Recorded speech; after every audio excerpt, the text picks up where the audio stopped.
Děkuji vám. Nyní k vám promluví velvyslankyně Španělska v České republice, paní María Pérez. Muchas gracias. A continuación tiene la palabra la embajadora de España en la República Checa, doña María Pérez.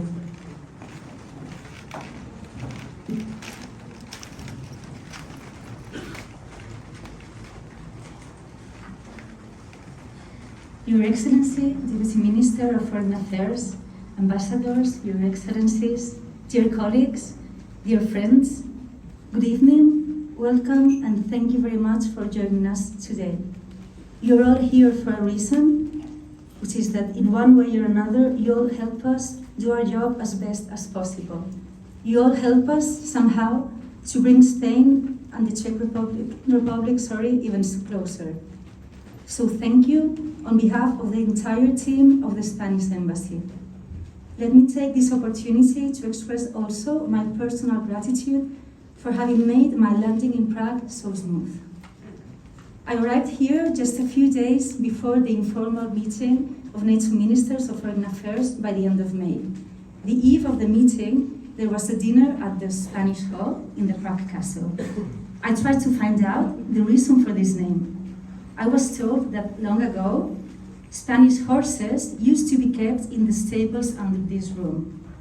Later on, though, I learned that Spanish Hall used to be the name given to those rooms housing art collections in European royal courts. The truth is that both explanations, the popular one and that of art historians, illustrates very well the amount of historical layers hidden in this magical city of Prague, so full of anecdotes and legends that are, just like the Spanish Hall, a reminder of our common European history. Today, as a result of this complex common European history, Spain and the Czech Republic share membership in the European Union and also in NATO. We are united by democratic values, respect for the rule of law, human rights, and an international order based on rules. However, many more things bring us together on a daily basis. To begin with, the great friendliness from the Czech people towards Spain, which I felt since the first moment of my arrival. It is true that my first weeks here coincided with the European Championship, so that gave me a certain starting advantage, because we do share a passion for sports. And there is also the language. Yes, the language brings us together. Certainly not from a philological point of view, but the language united us thanks to the Czech people's enthusiasm into learning Spanish, which is growing exponentially. In the last 10 years, the number of primary school students learning Spanish has increased almost fivefold. In secondary education, it has almost doubled. This wouldn't be possible without the cooperation between the Ministries of Education of Spain and the Czech Republic. Especially emblematic of this collaboration are the bilingual sections existing in gymnasiums in 6 different cities across the Czech Republic, with more than 900 students in total. Some of the directors, coordinators, and teachers of these bilingual sections are here today. I want to tell you how important you are. Not only you teach a global language, but also you act as transmission belts between our two societies.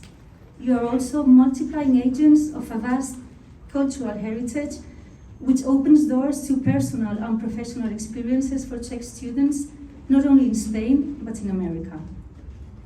Talking about learning Spanish also brings me to the work of the Cervantes Institute. Last year, it broke records, both in the number of students and in teacher training, making it our best year in the last 12. The Spanish language does not belong only to Spain, but it is a heritage shared with Latin America. This year, we participated in the Prague Book Fair together with Argentina, Chile, Cuba, Mexico, and Peru. I'm sure that we will continue this and other joint projects in the future so that arts and literature in Spanish may become even better known by a society as eager for culture as the Czech is. However, Spain not only speaks Spanish, but we are a multilingual country. And this is why we have been especially excited this year to participate in the first edition of the Iberian Waves, of the Aviron Waves Festival with pop, rock, and electronic music in Spanish, Galician, Basque, and Catalan, and also Portuguese, thanks to the Camões Institute. We are proud of our linguistic diversity, and it is a pleasure to be able to share it with the Czech audience. Language is not only a tool to communicate, but also to better understand a given society. Precisely because of the centrality of gender equality issues in the Spanish social and political agenda, it has become one of the priorities of the Cervantes Institute around the world. As a sample, right now, you can visit the Women Designers exhibition, Redesigning the World, at the Cervantes Institute here in Prague. Spain has incorporated gender equality as a distinctive element of its foreign policy. The persistence of structural inequality between women and men shows the need to intensify efforts to close gender gaps and move towards real and effective equality. Just one fact. According to the World Economic Forum in its 2024 report, at the current rate, it will take 134 years to achieve equality. That means the year 2158, or in other words, 5 generations. Allow me now to address briefly in Spanish to my fellow citizens residing in the Czech Republic. Queridos compatriotas, desde la Embajada somos testigos de vuestra buena integración en este país. Nos alegra formar parte de algunos de los momentos más importantes de vuestras vidas. Matrimonios, nacimientos, un primer pasaporte, el voto en el exterior, son algunos de esos momentos en los que el equipo consular de la Embajada busca siempre brindaros el mejor servicio público posible. Seguiremos trabajando día a día para que vuestra embajada os resulte cercana y podáis encontrar en nosotros toda la ayuda que necesitéis. Vuestros éxitos en la República Checa son motivo de orgullo. Demostráis la vigencia del talento español más allá de nuestras fronteras. Esto se puede constatar en la presencia de investigadores españoles en muchas de las universidades del país, o en el numeroso grupo de compatriotas que trabajáis en la EUSPA, o en los científicos que desarrolláis proyectos en laboratorios checos, o en la gran cantidad de españoles que trabajáis en distintos ámbitos de la cultura, y también en la presencia de empresas españolas aquí. Spanish companies are present in all regions of the Czech Republic. Trade between our countries has grown by 30% in the last 2 years, and there is still a lot of potential in several sectors. We were very happy to confirm this at the Czech-Spanish Railway Forum held in Prague last May with the attendance of the transport ministers of both countries, Oscar Puente and Martin Kupka. Or during the visit to Spain of the Minister of Environment, Peter Hladik, last June, where he met with Teresa Rivera, third Vice Minister and Minister for Ecological Transition.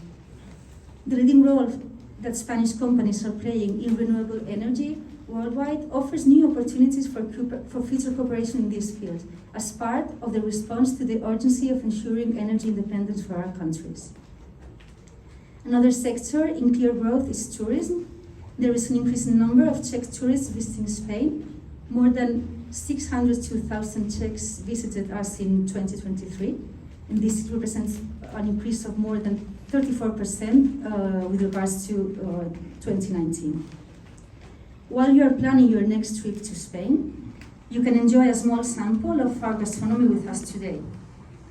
I am grateful for the support today of the restaurant La Perla de Carlin, as well as the Spanish companies Petrus, Vino Duero, and Jamón Arma.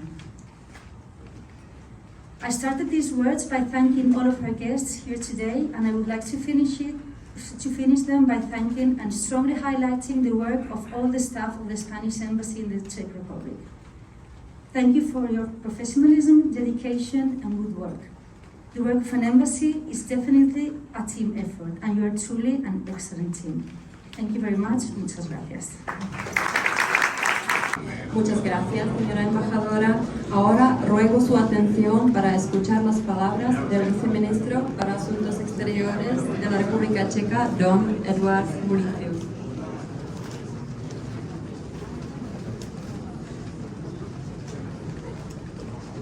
Your Excellency, Madam Ambassador, welcome still in Prague. Your Excellencies, Damas y Caballeros, Dámy a pánové, first let me excuse my minister, Mr. Lipavsky, who would love to be here, but he had to leave for an official visit to other countries. I'm also very happy to state that the bilateral relations of Czechia with Spain are excellent. We are cooperating partners in the European Union, in the North Atlantic Alliance, and due to similar historical experiences with totalitarian regimes, we also understand each other well. We both share emphasis on defense of human rights and democratic principles of government. Our countries strongly cooperate on commercial field. As Madam Ambassador mentioned, we appreciate Spanish investments into our industry and infrastructure, and we look forward for Czech businesses investing more in Spain, country of enormous investment opportunities. For us Czechs, in spite of the distance, Spain was always very close country. Cervantes used to be read in our country for generations, even though you understand we have more understanding for Sancho Panza than for Don Quixote. Spain and its beauties was praised and promoted in books of many Czech writers, including Karel Čapek, and this just helped to grow the look of Spain as a country which is in Europe, which is close, and which is worth visiting. You mentioned the huge numbers of Czechs enjoying mostly the Spanish beaches, and I'm also happy that more and more Czechs can be met also on the St. James Way to Santiago de Compostela. I did it already 20 years ago, and I can only recommend it to all of you. It's a great spiritual and physical exercise. And here in Prague, be it the Charles Bridge, be it the Spanish Wall, or El Niño de Jesus, very close by, attract every year many Spanish tourists, and we appreciate also the rich cultural and scientific exchange. The Czech-Spanish Days in Madrid were held this year for the first time, and we look forward for Czech-Spanish Days in Prague that will take place next year. You mentioned the languages and the linguistic cooperation, the growing number of students and grammar schools that offer bilingual education. You said 6 cities, I am saying 7 schools altogether. So 7 bilingual grammar schools across Czech Republic, and I also welcome the teachers and students from these schools. Your work is very appreciated, as well as the very beneficial role of Institute Cervantes in Prague. So, ladies and gentlemen, to conclude, I'm very happy to celebrate the El Día de la España today with you. Let me express my best wishes to Spain and wish for the friendship and mutual trust between the Czech and Spanish peoples. Thank you very much, and Ambassador, welcome.